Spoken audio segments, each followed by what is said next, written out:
Hello guys, welcome to BRK. నేను మీ నందు. ఇవాళ మనతో పాటు చింతా రాజశేఖర్ గారు ఉన్నారు. ఆయనతో మాట్లాడదాం. Hello sir. నేను నిన్న ఒక వీడియో అయితే చూశాను సార్. అది కూడా ఒక డిబేట్లో మీరు జగన్మోహన్ రెడ్డి ఓడిపోతే మీసం గీసుకుంటాను అని చెప్పారు అని చెప్పి చాలామంది కూర్చొని మాట్లాడడం జరిగింది. మరి జగన్మోహన్ రెడ్డి గారు ఓడిపోయినా మీరు ఎందుకు మీసం గీసుకోలేదు అని చెప్పి అవతల వాళ్ళు మిమ్మల్ని క్వశ్చన్ చేశారు. అసలు ఆ ఇన్సిడెంట్లో ఏం జరిగింది? మీరు నిజంగానే ఆ మాట అన్నారా? అంటే ఎందుకు చేయలేదు?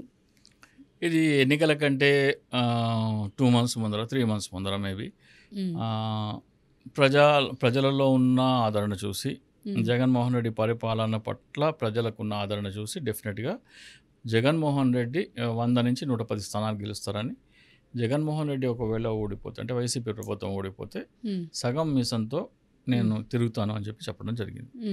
2-3 ఛానల్స్లో చెప్పడం జరిగింది. మళ్ళీ గెలిచే వరకు హాఫ్ మీసంతో తిరుగుతాను, మళ్ళీ గెలిచే వరకు హాఫ్ మీసంతో అన్నట్టుగానే వైసీపీ ఓడిపోయిన వెంటనే హాఫ్ మీసంతో నేను ఒక నెల రోజులు ఉన్నాను. సీరియస్గా హాఫ్ మీసం అంటే ఎలా? హాఫ్ మొత్తం ఇట్లా క్లీన్ షేవ్ అలా నేను చెప్పలేదే. నేను ఇలా హాఫ్ తీసాను, పైనుంచి హాఫ్. సో నేను సగం మీసం తీస్తానన్న మాటకి కట్టుబడి ఫలితం వచ్చిన రోజున వెంటనే జూన్ 12వ తారీఖు నాడు, జూన్ 4th సగం మీసం పైనుంచి ఇలా తీసేసాడు. ఆ తర్వాత దాదాపు నెల రోజుల పాటు టీవీ డిబేట్స్ కూడా మీరు కొన్ని ఛానల్స్లో జూన్ 30th జూలై 10th వరకు అనుకుంటాం, మేబీ జూలై 10th వరకు కూడా నేను హాజరైన వివిధ ఛానల్స్లో హాఫ్ మీసంతోనే నన్ను చూడొచ్చు. సో మాటకైతే నేను కట్టుబడినా. కానీ ఎప్పుడైతే ఏడీఆర్ రిపోర్ట్ వచ్చిందో, అలాగే మేము దీన్ని కూడా మేము అనలైజ్ చేస్తున్నాము ఫలితాలను కూడా. ఏడీఆర్ రిపోర్ట్ ఎప్పుడైతే వచ్చి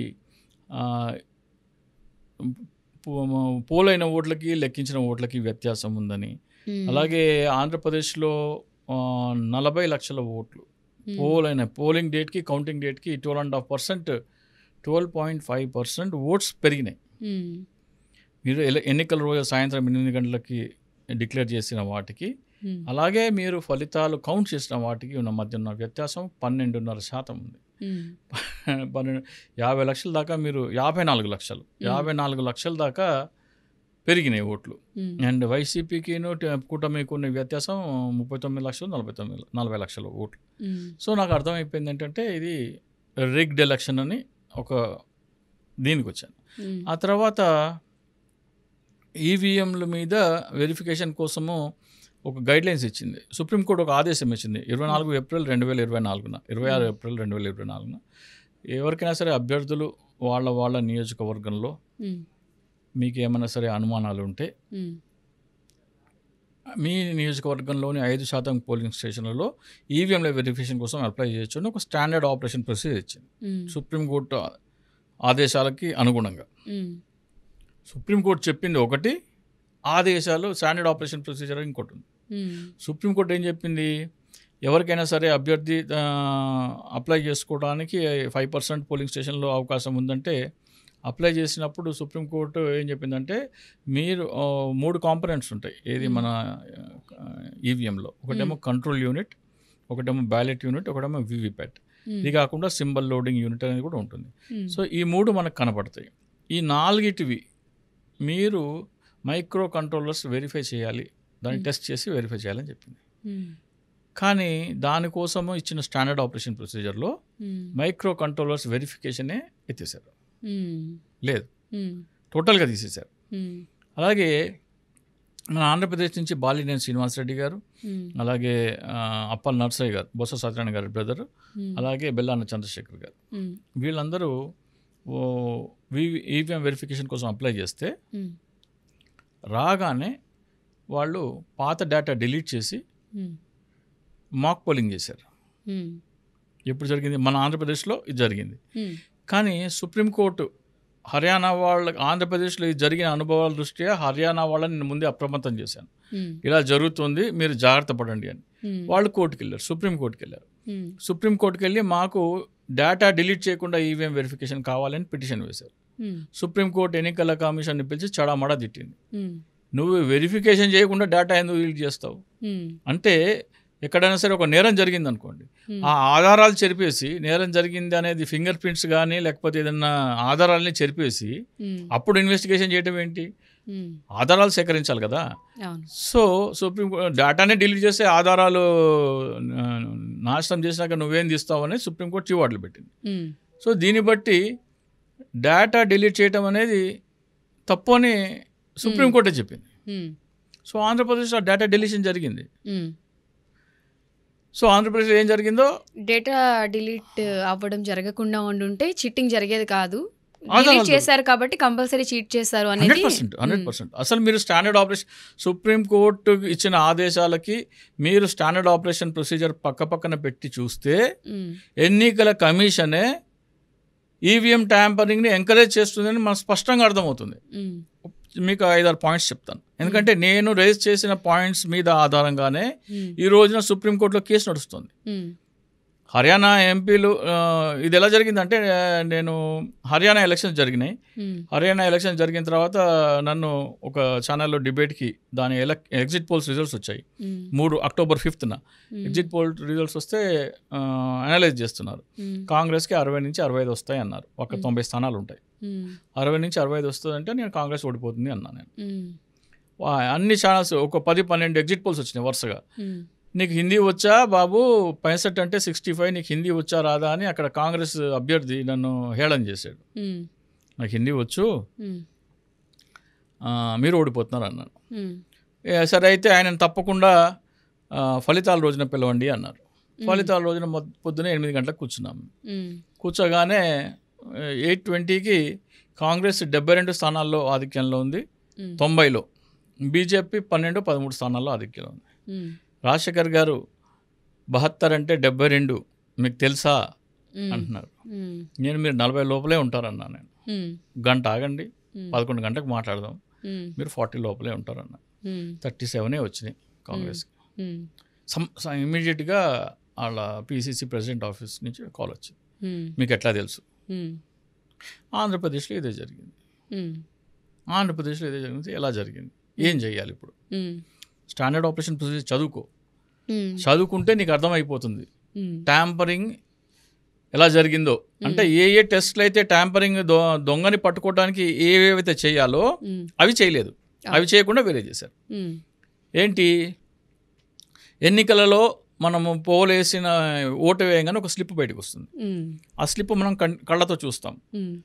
మనం వచ్చిన బటన్ బయటికి వెళ్ళి కంప్యూటర్లో మనం వెళ్ళిన పార్టీకి వెళ్ళిందా లేదా అనేది మనకు కంటికి కనపడదు. ఆ స్లిప్ మాత్రమే కనపడుతుంది మనకి.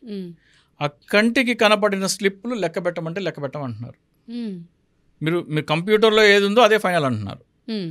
5 మాత్రం ఇవి లెక్క పెడతాము, మిగతావి దీంట్లో ఏమైనా తేడా వస్తే అప్పుడు చూద్దామని ఏదో అంటున్నారు. కానీ మీరు ఏమైనా అనుమానం ఉంటే డబ్బులు కట్టించుకొని చేయమంటున్నారు కదా, ఆ డబ్బులు కట్టించుకున్నప్పుడు కూడా ఈ స్లిప్స్ వెరిఫై చేయమంటున్నారు. అంటే ఓటర్ ఏ స్లిప్ అయితే చూసి నేను ఈ పార్టీకి వేశాను అని నిర్ధారణ అయ్యాడో అవి లెక్క పెట్టము అంటుంది ఎన్నికల కమిషన్. మాక్ పోలింగ్ కాదు, మీరు డబ్బులు ఒక్కొక్క నియోజకవర్గం. ఇంకోటి చూడండి, మీరు మొత్తం నియోజకవర్గం పోటీ చేయాలంటే 10,000 కట్టాలి. కానీ ఒక్క పోలింగ్ స్టేషన్ వెరిఫికేషన్కే 47,200 కట్టించుకుంటున్నారు. అంటే మీకు అంత భారీ ఫీజు ఎందుకు పెట్టారంటే మీరు డబ్బులు కట్టడానికి భయపడి వెనక్కి వెళ్ళిపోవాలి, వెరిఫికేషన్కి ముందు రాకూడదు అని. సో ఈ పాయింట్ కూడా రేజ్ చేస్తే సుప్రీంకోర్టు ఇచ్చిన ఆర్డర్లో నేను రేజ్ చేసిన 9 పాయింట్స్లో 2 పాయింట్స్ ఆల్రెడీ హియరింగ్ రోజునే ఆర్డర్ ఇచ్చింది. ఫస్ట్ ఆఫ్ ఆల్ మీరు ఈవీఎం డేటా డిలీట్ చేయకూడదు, వెరిఫికేషన్ కంటే ముందు ఈవీఎం డేటా డిలీట్ చేయకూడదు అని ఆర్డర్ ఇచ్చింది. 2 నియోజకవర్గానికి 47,200 ఏంటి, అదేమని ఫీజా ఏంటో దాన్ని తగ్గించమని చెప్పింది. రాష్ట్రంగా 1,000కో 2,000కో తగ్గిస్తారు దాన్ని. సో ఇంకా ఏం పాయింట్స్ అంటే వాళ్ళు ఏమన్నారంటే, మరి ఈవీఎం పనితీరు ఎలా పరీక్షిస్తారంటే, మేము ఒక మాక్ పోలింగ్ చేస్తాం, అంటే ఉత్తునే ఒక పోలింగ్ చేస్తాం. ఎక్కడైతే ఏ మిషన్ మీద మీకు అనుమానం ఉందో అవన్నీ మళ్ళీ కనెక్షన్ చేసి మీకు ఒక మాక్ పోలింగ్ చేస్తాము. మాక్ పోలింగ్ చేసి ఆ మాక్ పోలింగ్లో మీరు ఒక 100-200 ఓట్లు వేద్దాం. దాంట్లో కూడా స్లిప్స్ వస్తాయి. ఆ స్లిప్స్ తీసి ఈ వచ్చిన వాడికి వెరిఫై చేసి ఈవీఎం సరిగ్గా పనిచేస్తుందా లేదా వెరిఫై చేద్దామంటారు. ఎన్నికల్లో వచ్చిన వీవీప్యాట్ లెక్కబట్టమంటేనేమో సుప్రీంకోర్టు చెప్పిన దాంట్లో అది రాసలేదు కదా, ఎందుకు లెక్క పెట్టాలంటున్నారు. ఈవీఎం పనితీరులో వాళ్ళు చేసే మాక్ పోలింగ్లోనేమో ఈ వీవీప్యాట్లు లెక్క పెట్టచ్చు అంటున్నారు. ఈవీఎం పనితీరు సరిగ్గా ఉందా లేదా అని నిర్ధారించడానికి చేసిన మాక్ పోలింగ్లో వీవీప్యాట్లు లెక్కబెట్టి నిర్ధారిద్దామంటున్నారు. కానీ ఎన్నికల్లో అవకతవకలు చేశారో లేదా, అది కదా మెయిన్. మనకి ఎన్నికల ఫలితాలు దాంట్లో కదా మనకు కావాల్సింది. అవి మాత్రం ముట్టుకోకూడదండి, లెక్క పెట్టకూడదండి. అలాగే మీరు చేసే మాక్ పోలింగ్లో కూడా ఏ పార్టీ అభ్యర్థి ఉన్నాడో ఆ అభ్యర్థి, పోటీ చేసిన అభ్యర్థి కానీ, లేకపోతే ఆ పార్టీ పేరు కానీ, అది ఆ పార్టీ గుర్తు కానీ ఈ మాక్ పోలింగ్లో ఉండవు. కుక్క, పిల్లి, నక్క, ఏనుగు ఈ పేర్లతో మాక్ పోలింగ్ చేస్తారు. అంటే మీరు ఒకవేళ ఈవీఎంకి ఒక ప్రోగ్రామింగ్ రాశారనుకోండి, ఏమని, ఫ్యాన్కి వచ్చే ఓటు సైకిల్కి కానీ, గాజు గ్లాసుకి కానీ, లేదా కమలానికి కానీ వెళ్ళాలని ప్రోగ్రామింగ్ రాశారనుకోండి. ఎన్నికలు అయిపోయిన తర్వాత దాంట్లో మాక్ పోలింగ్ చేసేటప్పుడు ఈ గుర్తులే ఉండవు. దాంట్లో ఫ్యాను ఉండదు, సైకిల్ ఉండదు, కమలం ఉండదు, గాజు గ్లాసు ఉండదు, ఏమి ఉండవు. కుక్క, పిల్లి, నక్క, ఎలుక ఇవి ఉంటాయి. వాటితో మీరు మాక్ పోలింగ్ చేస్తే అది ఆదేశం ఎప్పుడు పనిచేస్తుంది మీకు? ఫ్యాన్ ఉన్నప్పుడు కానీ, లేకపోతే సైకిల్ ఉన్నప్పుడు కానీ, గాజు గ్లాసు ఉన్నప్పుడు కానీ, కమలం ఉన్నప్పుడు మాత్రమే పనిచేస్తుంది. అది ఆ గుర్తులో లేకుండా మాక్ పోలింగ్ చేస్తామంటున్నారు. సరే, ఇంత జరుగుతుంటే మరి గవర్నమెంట్ అందుకనే సుప్రీంకోర్టులో నడుస్తుంది కదా. సుప్రీంకోర్టులో హర్యానా వాళ్ళు ఏం చేశారంటే, వాళ్ళు ఒక 3 పిటిషన్ వేశారు. ఆ 3 సుప్రీంకోర్టు తిరస్కరించింది. దీంట్లో గ్రౌండ్స్ లేవని. మీరు రాజశేఖర్ గారు ఇట్లా వేసాము, సుప్రీంకోర్టు రిటర్న్ ఇచ్చిందంటే, మరి నేను చెప్పింది ఏంటి, మీరు వేసిన పిటిషన్ ఏంటి? వాళ్ళ పిటిషన్ మొత్తం చదివాను నేను. దీంట్లో అసలు నేను చెప్పింది ఏంటి, మీరు చేసింది ఏంటి అని నేను ఒక గోపాల్దాస్ అగర్వాల్ అనే వ్యక్తి చేత 11 పాయింట్స్ వీటి ఆధారంగా మనకు ఈవీఎం వెరిఫికేషన్ కావాలి అంటే అది అడ్మిట్ అయింది. ఆ 11 పాయింట్లలో 2 పాయింట్లు వినగానే ఇది తప్పు అని చెప్పి సుప్రీంకోర్టు తీసేసింది. ఆ తప్పిదం ఆంధ్రప్రదేశ్లో జరిగింది ఆల్రెడీ. అంటే ఈవీఎంలు పని చేస్తున్నాయా లేదా, మోసం జరిగిందా లేదా అని నిర్ధారించడానికి ఏవైతే పరీక్షలు జరగాలో ఆ విధంగా పరీక్షలు జరగట్లేదు. ఫస్ట్ ఆఫ్ ఆల్ మీరు డేటా తీసేశారు. అంటే ఒక మర్డర్ జరిగింది, మర్డర్ జరగగానే వెళ్ళి అక్కడ మొత్తం ఫింగర్ ప్రింట్స్ తుడిచేసి, సీసీ కెమెరా డిలీట్ చేసేసి, అవన్నీ చేసేసి తర్వాత ఇన్వెస్టిగేషన్ చేస్తామంటే ఎట్లా? అవన్నీ ఉంచి సేకరించి కదా మీరు డిఎన్ఏ శాంపుల్ కానీ, లేకపోతే వెంట్రుకలు ఉంటాయి వెంట్రుకలు కానీ, ఫింగర్ ప్రింట్స్ కానీ, సీసీటీవీ ఫుటేజ్ కానీ ఇవన్నీ సేకరించి మీరు ఇన్వెస్టిగేషన్ చేయాలి. అవన్నీ డిలీట్ చేసిన తర్వాత మీరు ఇన్వెస్టిగేషన్ చేసేదే ఉంది. మీరు అంటే మీరు మర్డర్ చేసిన తప్పిస్తున్నారు. ఆంధ్రప్రదేశ్లో జరిగింది అదే.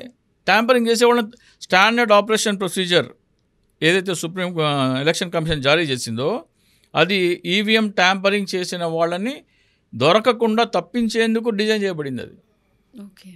అది ఇప్పుడు సుప్రీంకోర్టులో నడుస్తుంది.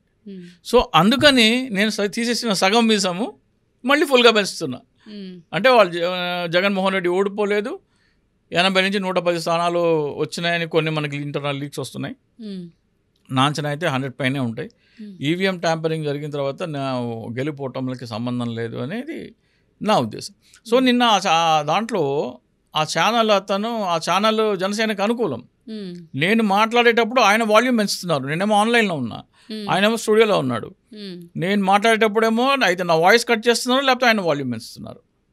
సో మనం చెప్పేది జనాలకు వెళ్ళకూడదు అనమాట. సో నేను అన్నమాట వాస్తవం, సగం మిషన్ తీస్తానని దానికి కట్టుబడిన మాట వాస్తవం. ఎప్పుడైతే ఈవీఎం ట్యాంపరింగ్ అని మనకు ఆధారాలు కనబడుతున్నాయో, ఎన్నికల సంఘం ఇచ్చిన స్టాండర్డ్ ఆపరేషన్ ప్రొసీజరే సాక్ష్యం ఈవీఎం ట్యాంపరింగ్ జరుగుతుందంటానికి.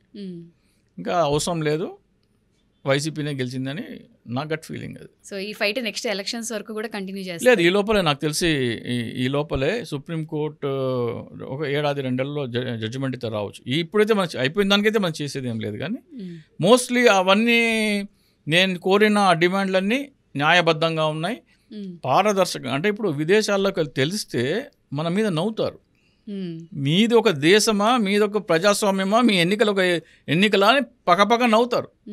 తలెత్తుకోలేం మనం. ఐక్యరాజ్య సమితికి వెళ్ళి మోడీ ప్రసంగిస్తున్నాడు అనుకోండి, చాలేవయ్యా, మీది ఒక దేశము, మీది ఒక ప్రజాస్వామ్యము, మీది ఒక ఎన్నిక, మీ ఎన్నికల ప్రహాసనము, ఈవీఎం జాతకాలు మాకు తెలుసులేని మిగతా దేశాలు మాట్లాడితే మన తలకాయ ఎక్కడ పెట్టుకోవాలి? దేశంలోనే అతిపెద్ద ప్రజాస్వామ్యం, ప్రపంచంలోనే అతిపెద్ద ప్రజాస్వామ్య దేశం అని చెప్తున్నాం మనం. ఎంత ఇది మీరు అంత జరుగుతున్నా కానీ అక్కడ సుప్రీంకోర్టు ఏం చేస్తుంది, అక్కడ ప్రజలు ఏం చేస్తున్నారు, ఇవన్నీ వచ్చాయనుకోండి, అంతకంటే సిగ్గుచేటు ఇంకోటి లేదు. అది